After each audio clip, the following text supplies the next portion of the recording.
we back? Hey, are we back?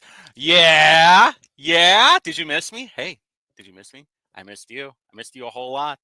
Actually, honestly, I kind of forgot that I even do a show last night or last week because I was just been so busy with everything else and whole bunch of stuff popped off at the state house. So well, you know what? That's not what we're going to be talking about tonight. So, everybody, welcome back for another Tuesday night with Whitty Reviews. And on the Chateau de Mars Hill Network, I know I finally got it nailed out right. I am your host, Steve Whitmer, a.k.a. Slick Whitty, a.k.a. the Baron of Banville, a.k.a. the new Abu, baby. Hey, Abu. Abu, don't cry, Abu. I know your lawsuit isn't going very well, Abu, but don't tear up. I wouldn't cry. I also wouldn't sue people for fake bullshit. But that's up to you, Abu. Dance, little guy. Dance. So first things first, if you haven't already, make sure you like and subscribe on the Whitty Review YouTube channel, and make sure that you follow, where the crap is it? There's my mouse. All right, Indie Reporter. Hey, we're doing some things. I got a new helper out today, too. They're going to be helping me out with some stuff that's going on in the Broad Ripple area, so that'll be cool. And also, hey, make sure you give a little like to R. Ann Franco. This guy has probably been banned as many times as I have. Also, really good with the AI stuff. That was the person that helped me on the Saturday show the other day. And yeah, it was pretty good Saturday show.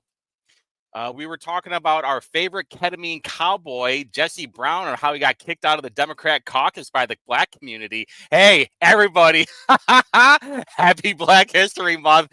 Thank you, Jesse, for getting kicked out of there, you loon. And make sure you check out this Saturday's show. We're going to be doing, it's movie night. We're going to be watching a schizophrenic cook up noodles. For real, for real. And also this week on the Whitty Review YouTube channel, I'll be doing the Vision Task Force and the Metropolitan and Economic Development Committee. And they're going to be talking about the Economic Enhancement District, the Mile Square area, and how much money they're going to be spending on cleaning up bum poop. For real. It's like $4.5 million that they're going to be spending of your taxpayer money. So make sure you follow that up. Make sure you set it on the notifications. But this is what we're talking about today.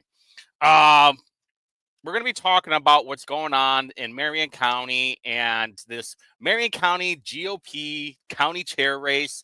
It's going to get kind of wild. And we're going to be going to a lot of different directions. And if I have some time, we're going to go full schizo mode. I mean, this is where we start peeking out, boys. And I am looking forward to it a whole lot. So we're going to be talking about mostly why the establishment GOP is picking Natalie Goodwin to run for county chair, because there are some connections, there are some obvious ones, there are some hidden ones, and but you have to pay attention to all of it. I'm going to try and talk medium speed because there's a lot of information to talk about. So let's just get into it.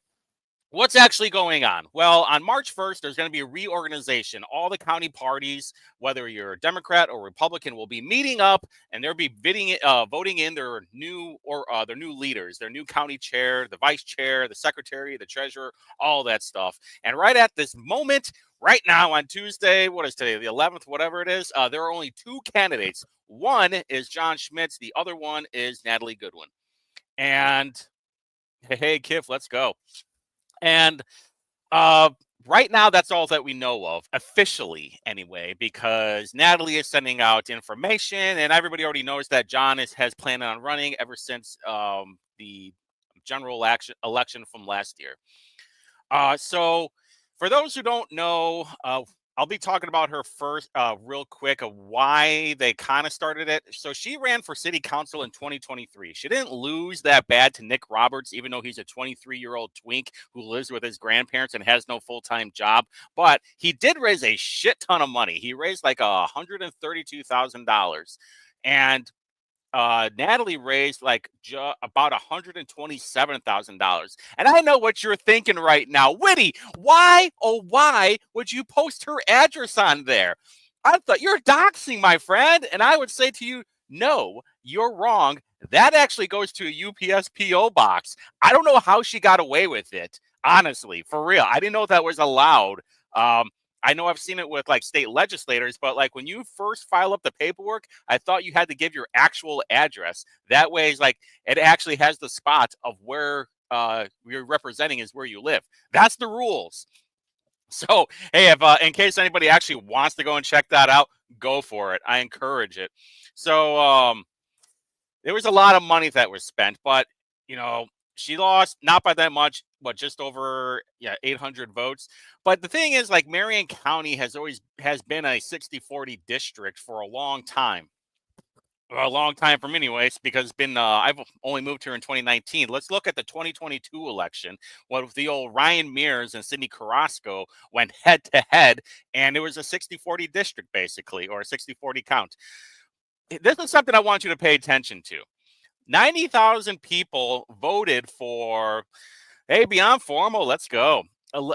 90,000 people voted for Cindy Carrasco. Now, if you look at the 2023 election, 97,000 people voted for Joe Hogsett. So if those 90,000 people that voted for Cindy Carrasco actually voted for Jefferson Shreve, even though he was an awful candidate, I mean, that whole, whoever came up with that whole gun idea, Savannah, maybe, terrible idea. Kick them out of anything to do with campaigns.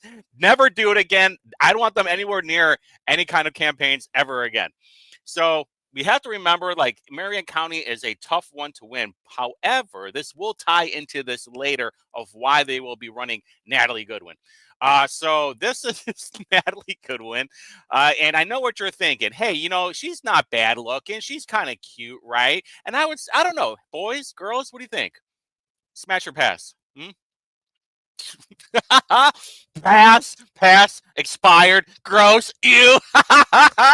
Get out of here. I know the boomers. Hey, you know, this is goon fuel for boomers right now. All those guys, all those 70 and 80-year-olds, I mean, they're just punching themselves in the pelvis right now. It's like, ugh. And I was like, oh, she's going to be nice to me. She's going to talk to me. Maybe she'll touch my arm and stuff and make me feel so important. Yeah, little lady, I'll vote for you. Why not? You make me feel special inside. Hey, guess what, boomers? Keep it in your pants. You're thinking with the wrong head. All right? No more of this. All right? If you start gooning over there, I'm going to get you. No more. All right? The 50s are over.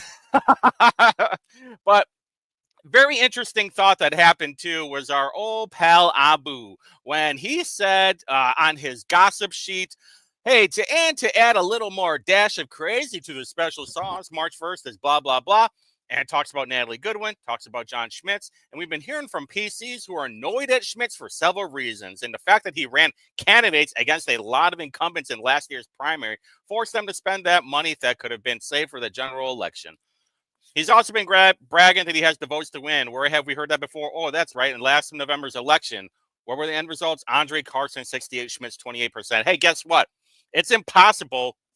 Two things. First off, Abu over here, Dance, he's friends with Andre Carson.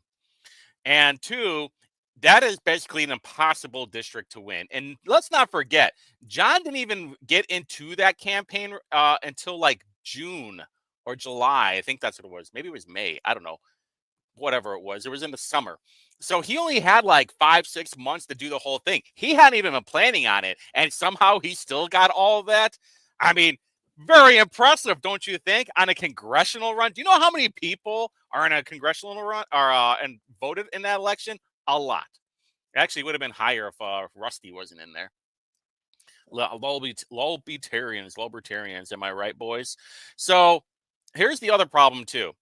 Marion County, or not that one. Marion County is very, very blue. Well, basically blue, depending where you are. East side, very blue. And for the last, since 2019, it has been impossible to win. In 2019, like, how many people lost? How many Republicans lost? That was like the great blue tide, and so you could blame a few things, whether it's Trump, whether it's Jim Merritt.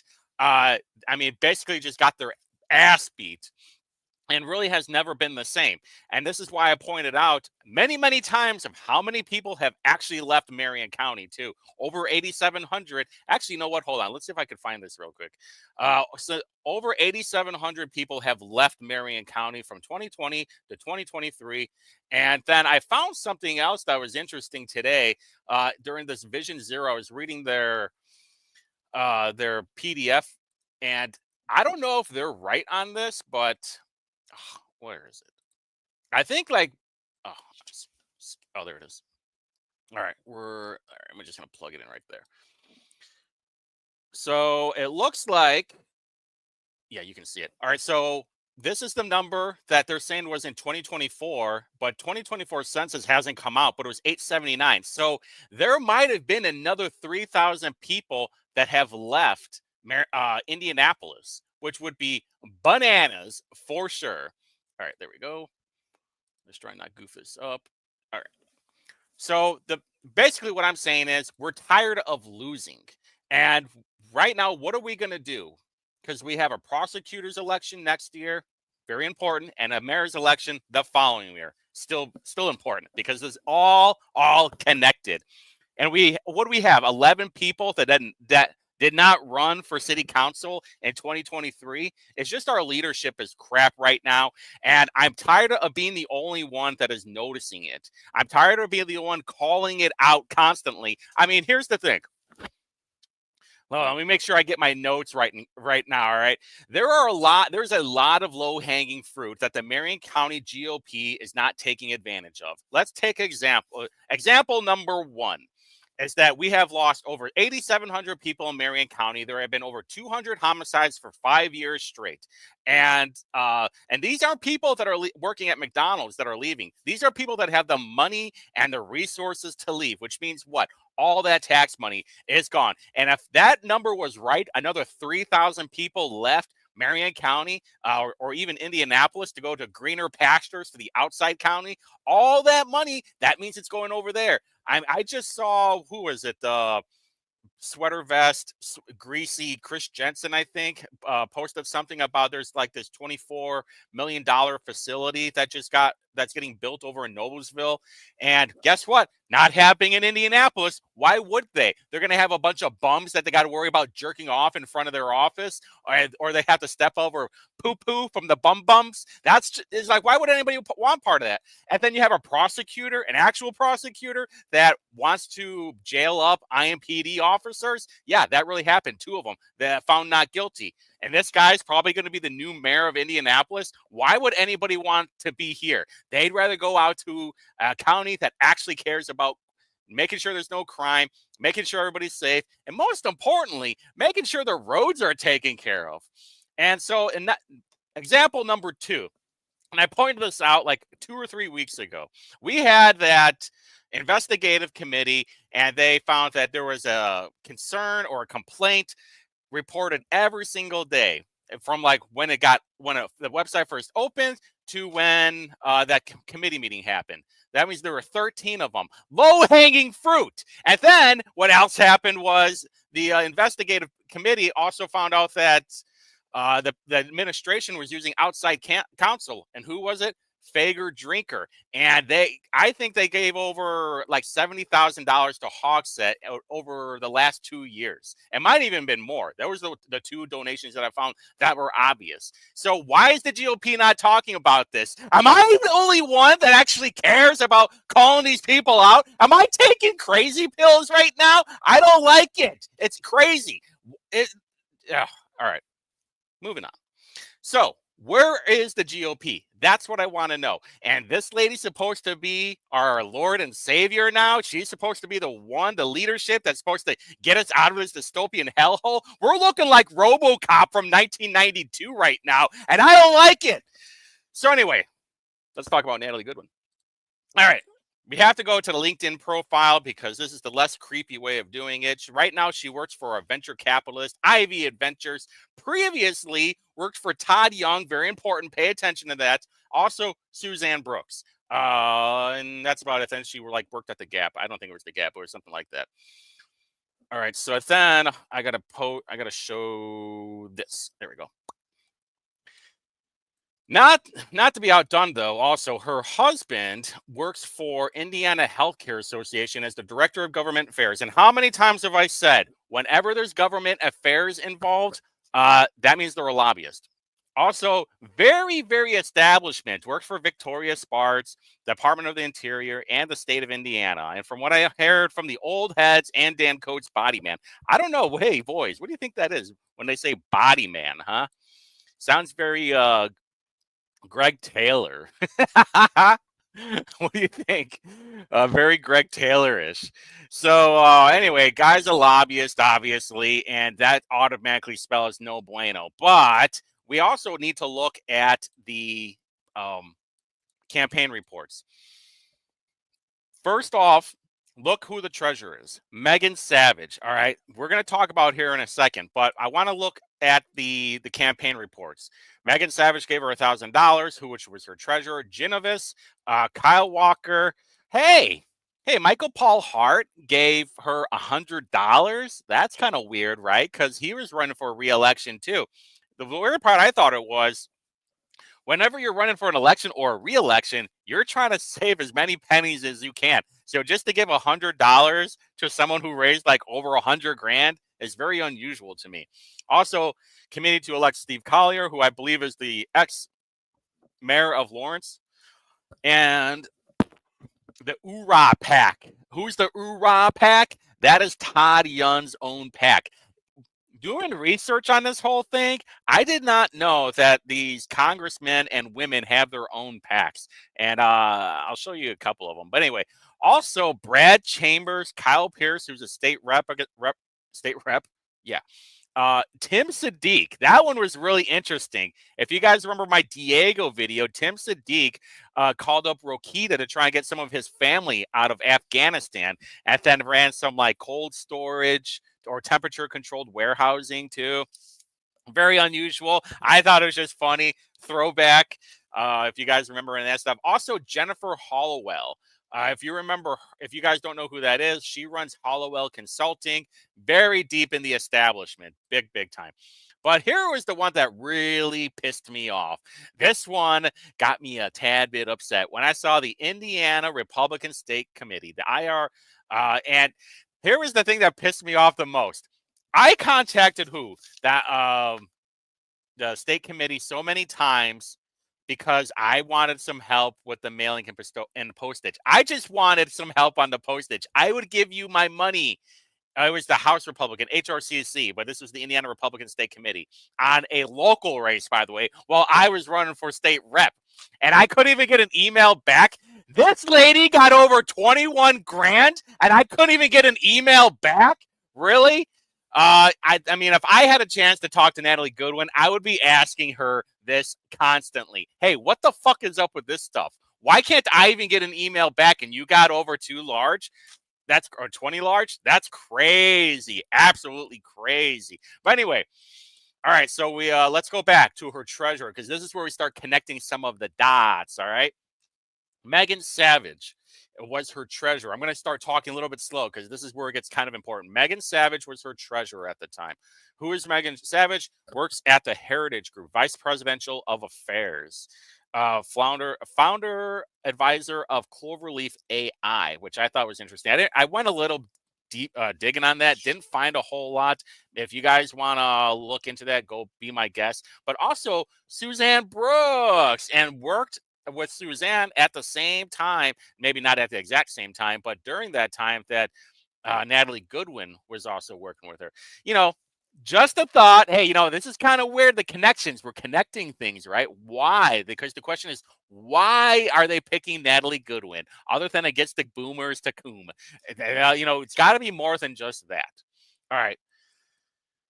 So that's what we know about Megan Savage. This is what we know about the campaign reports, because the campaign reports do start telling the part of the story. So what do we got right now? All right, let's do a little recap real quick. They picked Natalie Goodwin. Megan Savage was her treasurer, who worked for Suzanne Brooks during the time that Natalie Goodwin was working for her. Also worked for Genevieve. Genevieve is a weird one, and I want to talk about that for a second. All right, so I found a couple of things on Genevieve that should kind of freak you out a little bit. If you're me, you're probably going to be freaked out a bit. Okay, so remember the Diamond Chain site? Genevieve was part of that too. So it was because this happened in 2022, and then she was running for office in 2023. I'm just saying the correlation is a little interesting. That's all I'm saying. Hey, it would probably be easier to spend more money on some of this stuff if you had a city councilwoman to give that they gave them money for it. You know what I mean? Handshakes and hand jobs is what I'm saying, folks. All right. All right, but Genevis is also part of it is on Taft's website. So if you guys don't know who Taft is, it's law firm. They also do lobbying, and Taft was the people that were doing the investigation on Thomas Cook back when the alleged sexual harassments were happening. I don't know, back in 22 or 21, whatever it was. Also, Taft gave $100,000 to Joe Hogsett. Don't believe me? Check the campaign reports. I've been talking about this stuff forever. Connections, connections, connections. All right, next. So I go on to their LinkedIn, and what do we have here? We're going to get to Larry here in a second. Get in that ass, Larry. Emphasis, Genevis emphasizes major trends in the healthcare industry. Wait a minute. Didn't we just talk about somebody in the healthcare industry? Who was that? Oh, wait a minute. That was her hubby, who is in Director of Government Affairs for the Indiana Healthcare Association. Maybe I'm just getting a little bit schizo on it. I don't know. Maybe the tism's kicking in. I mean, it is 8:19 on a Tuesday night, so possibly. But let's just move on. I just thought the connections were interesting. From venture capital investments, wait a minute. What did Natalie do? Isn't she in venture capital? Oh, my God, she is. Ivy Adventures. What is going on here? Oh, 2 for 2? Oh, boy. Sometimes you got to pay extra for that. But let's just go on to their Twitter page. Hey, 9 notifications. Not bad. So anyway, not a whole lot in here except for, where is it? There was something that I saw in here. Now now I lost it. That crap. That sucks. Anyway, well, they had this person on there, but we'll talk about them in a second. But they also talk about how does winning a data center project encourage economic development, and all these data centers are popping up. That is really big in the state legislature right now. They are talking about data centers. They're talking about SMRs. They're talking about energy. They're talking about MISO, not even miso soup, but actually MISO for the transmission lines for electricity. Oh, don't you worry, boys. We're going to talk about that probably next month. Yeah, next month. We're going to talk about all this SMR stuff and how fake it is. It's all fake and lame, all right? And so Genevis is talking about data centers. Thought that was interesting. All right, but we got to meet the team because this is where it gets really interesting. Who are we going to talk about first? We're going to talk about old Larry. Get in that ass, Larry. So what did Larry do? Larry over here used to work for the Indianapolis Economic Development Corporation, now known as Indy Partnership. But now he's the Genevis for the last 23 years. Now, maybe you're asking, who is Indy Partnership? I'm glad you asked that. Oh, they're part of Indy Chamber Economic Development Initiative. Interesting, huh? Interesting. But if you go down here, it gives you a little bit of the lore over here. And it says, Indy Partnership developed Indian Business Ownership Initiative Indiana, consolidated under the Indianapolis Chamber of Commerce, a.k.a. Indy Chamber in 2012. And oh boy, who did Indy Chamber endorse? Natalie Goodwin. The connections. I know, it's crazy, right? But you know what's really funny? They endorsed a bunch of people, and Natalie was the only one that lost. She lost to a 23-year-old twink who has to get money from Mama and Papa so he can have gas money to get over to the city county building because he has no full-time job. He lives with Mama and Papa, so he's not even really an adult.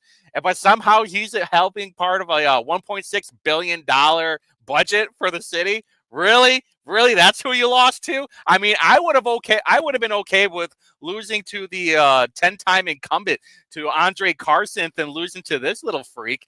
I mean, his claim to fame is that he had Mark Hamill retweet him. That's all. And then bragging about how he had like 200 pages of how many pages was it? 35. Oh, 35 pages. But here's is this Nick? Yeah. Well, look at we're going to do a little side quest right now.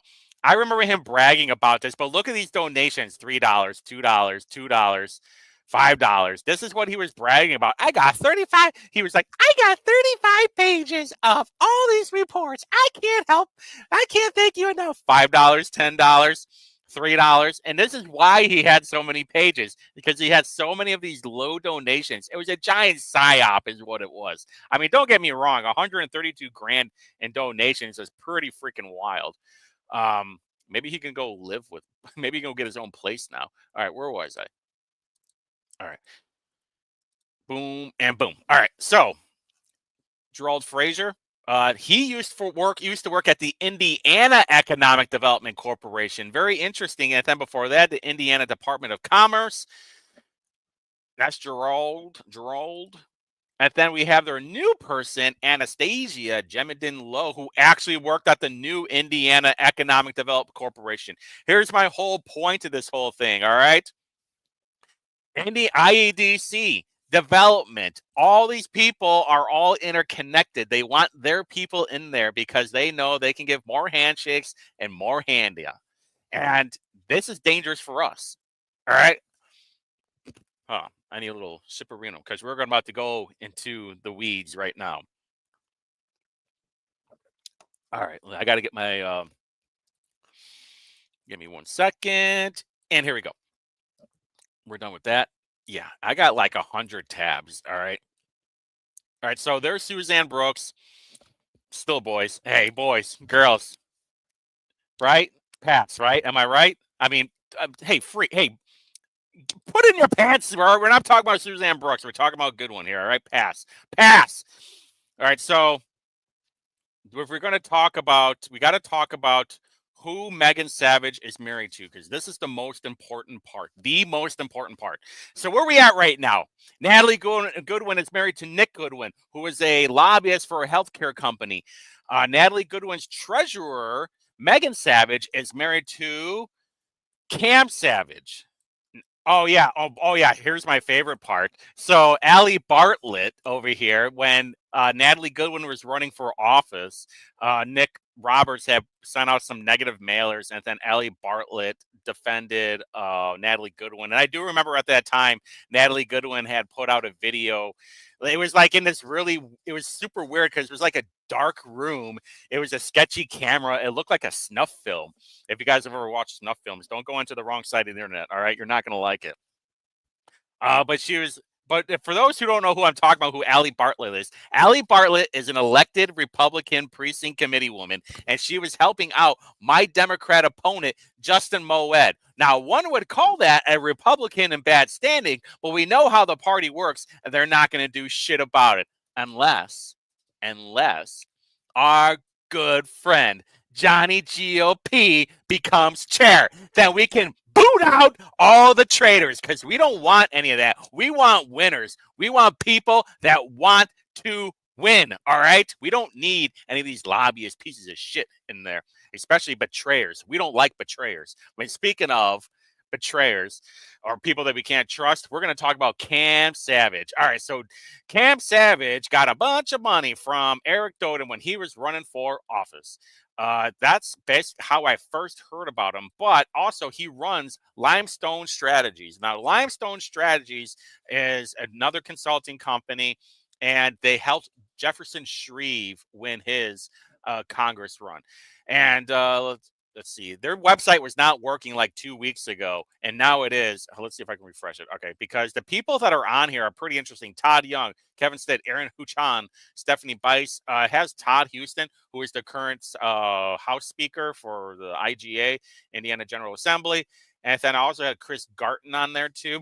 I heard some funny stories about Chris Garton. I don't know if they're true because I have no proof, but big names, big names. All right, so Cam Savage and then Kevin Ober were the two people that basically started this whole thing. Very interesting timing with that Leon Putz and Kate DeTurk actually just got hired. And you don't believe me? Right here. This was from allegedly. This was actually not from 9 hours ago. It's probably like 24 hours ago now. Yeah, a day ago. We're growing. Oh boy, 5 more comments, huh? Are you still hiring? So happy for you guys. Sorry, we're looking at this right now. There were like a couple other people on here. Noah G, 2 of the best. Congrats, Cecil. Congrats. Who's this person? A private equity firm, huh? Contract lobbying. Huh? Let's just take a quick peeky boo since we're already here. All right. Anything good? Anything? No. Okay. All right. Hey, we got to look. If there's something new, we got to do it in real time because we don't know when they're going to get rid of this stuff. Because I wouldn't be surprised if there's going to be a amount of mass deleting after this video. So very interesting timing, right? That they hired these two people right when Natalie Goodwin is kicking off her campaign, right? And what does DeTurk do? So, former press secretary for Rogers for Senate, I believe that's in Michigan, and then press assistant for Nikki Haley. That's right. Queen Rhino herself. Uh, who's that? Pocahontas too? Oh no, she's the Indian. She's the street shitter Indian, not the Pocahontas Indian. Then Leon Putz, who also worked for the Rogers for Senate, and also Doden. Who else worked for Doden? Oh, that's right, Limestone Strategies, our own Cam Savage. And you know another thing about Cam Savage, he is not. If you want to go and check out his Twitter at Cam Savage, principal at Limestone Strategies, he is not a fan of Trump. But you know who he is a fan of? Greg Doyle. That's right, that creep from Indy Star right now, the Caitlin Clark person. Hey, I don't know if people in Indiana realize how lucky we are to have Greg Doyle back in 2023, by the way, writing for us and telling all these stories. Oh, boy. Yeah, and him just kind of mocking Trump right now. Not going to go well with the Trump people right now, Cam Savage. You might want to think about deleting those things. Was going to tweet something profound about Trump and Palin, but the Evansville Aces are on national TV right now. Smart, scary retweet. An intellectual history of the voters most likely to support Donald Trump. And this link is dead, so I can't really find it. I wanted to see what they were going to be doing about it. However, he was talking about the Capitol riot. And it's imperative members see these and understand what happened. I sense they don't have the proper perspective because they were locked in a bunker. To my staffer friends, make sure your bosses see these. Oh, thank you, feds, for playing it up right now, right? Thank you, Pelosi. And then Pence's nephew announced today the formation of his overtly MAGA K Street lobbying firm. So he's on the side of Mike Pence, all right? If that should tell you anything, right there and then. All right, but I think there's one more thing. Here it is. Yeah. An opinion from WSJ or Wall Street Journal. Bad leadership is a national security threat, and it's about Trump. And he said, yes, 1,000 times. So if there were any questions that he was not a big fan of Trump, probably more Nikki Haley type, definitely more Mike Pence type. These were the last few tweets that he had posted. Not very good, huh? And then here's the most damning part. Don't know why Stuart Stevens engages with these clowns, but some Trump troll wants to know if he has read Art of the Deal. Right there again, some Trump troll. Now, who's Stuart Stevens? He was right here. Principal of Resolute Square, senior advisor, Project Lincoln. Do you remember the whole Project Lincoln from like a year or two? He obviously a never Trumper. So he likes the never Trumper guy, which I think we've kind of figured out now. And the reason I'm pointing this out is because Marion County is basically Trump. All right. It's Trump country. And if you're going to be having a guy in there helping out Natalie Goodwin, who's an anti-Trump guy, and we all voted for Trump. Basically, every single Republican in Marion County voted for Trump. Not exactly the guy you want on your team. Who is Stuart Stevens? He was Mitt Romney's corrupt campaign manager in 2012. But also, here's the most part. He is a member of John Weaver's Lincoln Project. Weaver used his resources to make sexual advances online to underage boys, allegedly, only until it was reported. Stevens in the Lincoln Project defended Weaver. The organization also sidestepped campaign finance law to pay him. So Cam Savage likes the guy that was helping protect John Weaver, the John Weaver guy who was allegedly doing sexual advances online to underage boys. A lot of weird connections, right? Not exactly the guy that I want on my campaign team. But, you do you, boo. But here also, speaking of Limestone Strategies, this is what I was wanting to point out, too. If you go on to fec.gov, yeah, you can type in Limestone Strategies. You can see all this over here. So you can see the ORA Political Action Committee electing Republicans Indiana PAC, which is a congressman or congresswoman's PAC. Big Ideas Create Excellence PAC. But here's big ideas. This is Kevin Broghammer from Stephanie Bice, candidate for House, Oklahoma. Okay, so this is where like the weed stuff and we're gonna go a little schizo right now because something doesn't make a whole lot of sense. All right, and I don't understand why. Maybe it's just one of those like things that I can't itch. But here, where is it? The Bice Victory Committee. The treasurer is a guy named Kevin Broghammer. And is it on here? I don't think it is. No, it's not on there. But if we go to Shreve's, there's Kevin Broghammer again. Can you see that? Yeah. Okay, you can see that. And also, if you go Friends of Todd Young, there's the Broghammer guy again. The FOTY is Friends of Todd Young. Broghammer at LLC.com. Very interesting.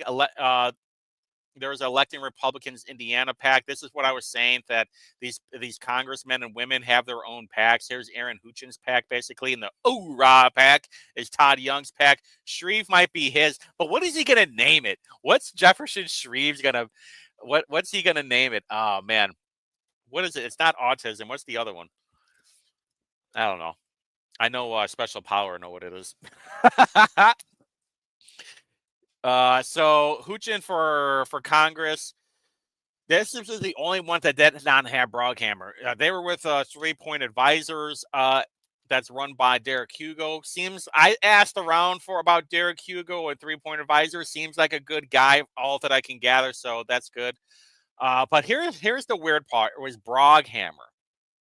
So Ben Broghammer runs Broghammer Strategy Group. I know you guys, Asperger's. There's the one. There it is. What did I say? It was Asperger's. Yeah, maybe maybe we do like avocado Asperger's for Shreve. I don't know. Shreve's a nice guy. He just doesn't like giving handshakes. Actually, there's so I'm gonna go off on a side quest real quick. I met Shreve like half a dozen times, and the guy refuses to reach out to give you a handshake. So I'm like, one time I was at this town forum with him with Shreve and Hogsett, and I was like, all right, fuck it, you know what? I'm just gonna reach my hand out. All right, I want to see if he does it. Is he like, hey, I'm not gonna shake your hand unless you reach out? Because, he's a business guy. He's basically a billionaire. So maybe that's what it was. So I just reached my hand out and he shook my hand like, oh, that's what it is. If you don't reach out, he will not reach out. Probably because he wants to play the alpha and he wants me to play power top or whatever. Whatever. So anyway, here was what I was getting. This was my point. All the people except for Huchin on here, and I think maybe where was Bice? Let me see. Let me check again. Yeah, everybody but Huchin. So it was for Limestone, anyways. Friends of Todd Young, Shreve, the Oorah PAC, and Bice all had this Broghammer person on this guy, Ben Broghammer. And so that's not him. But if we go and check out Ben Broghammer, because that looks like him, right? Hey, that looks like him, right? Okay, good. We can both confirm that. On his LinkedIn, it shows that he works for Anheuser-Busch, which I thought was very weird. It's like, why doesn't he mention that he has like a payroll company or something? Will Anheuser-Busch not allow him to do it? But there was also another name. Where is it? Mike. Hold on. There was a Jeff guy on here. Do I not have it on here? I thought I did, but maybe I don't. Hold on. Let me give you a second. If to load. I got like a bunch of tabs open, so I'm not sure if this selects. Oh, yeah, there it is right there. For the Oorah PAC, Jeff Ruslick. And the only guy that I could find for a Jeff Ruslick was this dude, president and co-founder of Cardinal Spirits. And I'm not from Bloomington, Indiana. So are these like our patsies or what? Handshakes are not fucking dumb, Brad. All right. Handshakes are the traditional honor of meeting each other. I'm more of a hugger myself, maybe like a little tap on the butt, but definitely you got to do something. I mean, it's better than spitting in each other's mouth, right? You know what I normally do sometimes if I run them. Hey, Brad, you know what? If we ever meet each other, well, Trump's an alpha male. That's right. You know what? If we ever meet each other, Brad, I'm gonna give you a hug, and then I'm just gonna creep my hand down to your lower back. That's what I'm gonna do, and I'm just gonna give you an attaboy, and I'll say, hey, hey, I'm gonna hug you real tight, and I'm just gonna whisper in your ear, you better got the porn out of the library, Brad. I know. Hey, we're all well, you got the green line, right? That's what we do now. We got the green line. So if you're a beta, you like lean in, especially if you're with some girl. And you lean in at the picture, you're leaning towards her, and she's just straight. She's got her legs spread open, like she's got her balls hanging out, and she's showing who runs the show. And then you're leaning in, you're like, "Hey, honey, how you doing?" It's like, "Oh, you're cucked." All right. That's what it is. That's why, like, every picture that I look at of myself now, I make sure that I'm standing up straight, or sometimes I'll be like this, like I'm like with an MMA fighter. No more. I will not be cucked. That's why I burned all my pictures. You can't find any of them with me now. Good luck. They're all in the vault. This shit's locked down harder than Fort Knox. Anyway, so all right, fine. Deal. Can we do like, what is it from like Demolition Man where like do the high five and then like wave each other like that because they don't believe in touching each other? Hey, Brad, we're about the same age, all right? I know you know what Demolition Man is. So anyway, the LinkedIn thing is freaking me out now because they're messaging me now. Skynet is aware. All right, so let's get back. All right, we got to get back. All right, so what do we know? We know that Natalie Goodwin's running for a Marion County chair. Her husband is a lobbyist for some healthcare company. Yeah, the Three Seashells. I still don't understand the Three Seashells. The Bud Light hug. Is that where you stick your butt out? We're getting distracted here, boys. I'm gonna have to click on something else so I don't read the comments anymore. All right, so what do we know? Natalie Goodwin's running for Marion County chair, and then Natalie Goodwin's married to Nick Goodwin. Nick and Natalie Goodwin. Works for lobbyists for the Indiana Healthcare Association. Natalie Goodwin's treasurer is Megan Savage. Megan Savage's husband is Cam Savage, who helped a lot of big names win their election. So where does this all lead? Where does this all go? Why is Natalie Goodwin being pushed for county chair? That's easy. Money. All right. That's purely it. Now, why? Next year is the prosecutor's race. All right, I can minimize this now. Next year is the prosecutor's race. The following year is the mayor's race. She won't care about the city council race. If she wins, which I do not expect her to win, there will be less people running for city council than there was in 2023. I say maybe 10 people at the most, and that'll include the 5 incumbents. And here's the deal. They saw how much Carrasco raised $838,000. All right. And then Mears, old Diablo Mears, huh? Look at that 666. Oh my God. I mean, he really is the devil, the Nosferatu sumbitch. He raised a bunch of money. But the big number is what all the consulting agencies are looking at is Hogsett, who raised almost $6.5 million, but that's not who their moneymaker was. It was Shreve, who raised $14.6 million. And you know who's looking at that right now? Limestone Strategies, Cam Savage. They're looking at all that and be like, money, money, money, money, money. And if Shreve is going to be involved, he's probably going to help donate a lot of his money anyway. And so yeah. So, they saw him spend all that money, and then it's not just the money that they're spending, it's all the opportunities that comes with that, because we saw that one of Shreve's former campaign helpers is now the president of an energy lobby. Isn't that right, Savannah? Hey, guess what, Savannah? Next time you're going to drop down and get your eagle on, try and not post it to social media. It doesn't look that great to be president of an energy lobby. Also, if you're gonna call someone, make sure you get the right number, and also unblock any reporter. That's rude. Update the website too.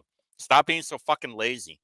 And so all these people are licking their chops at all this money that they have the time that they can get if she's in there. Because look at all the connections. There are so many connections. It has nothing to do with winning for them. All it has to do was how much money they can raise, so all their consulting buddies can win a bunch, can get all those contracts. So one more thing. We got 7 minutes left. You guys ready? You guys ready to go peak weaponized autism? This is what I love right now. This okay. So I actually made this too, for all those who are more picture oriented. So we got Natalie Goodwin right here. Her husband, healthcare lobbyist, Megan Savage. Then Megan Savage is married to Cam Savage. Limestone Strategies also helped out Jefferson Shreve, Todd Young, Todd Houston, Chris Garton, who's a senator. But here's the main goal. Here's the cherry on top. Here's all the sprinkles. That's the brass ring. That's what she's here for. To help Natalie Goodwin's here to help Cam Savage get a whole bunch of consulting contracts for the people that run as prosecutor and for the mayor. Boom. There we go. That's the main thing. Here's something. Since we have 7 minutes left, I can go full schizo mode. This is what I love.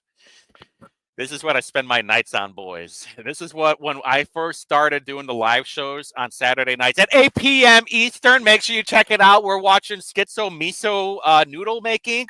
True story. We're not talking about ketamine cowboy Jesse Brown. We're actually going to watch some schizo make noodles. It's going to be really fun. All right. So I don't know if it's fuzzy or not, but I'm gonna zoom in. This is from the campaign finance, and all I did was just screenshot and I cut and paste on here. But here was the big question that I was raising, because every year, if you still have money in your campaign account, you have to do an annual report. And she did not do an annual report for this year, and it showed she had like $30-something thousand in there. The numbers don't matter right now.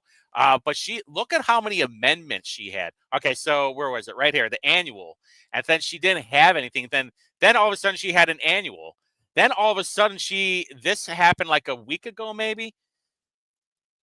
And yeah, this is all in order, by the way. This is where it gets really, really weird.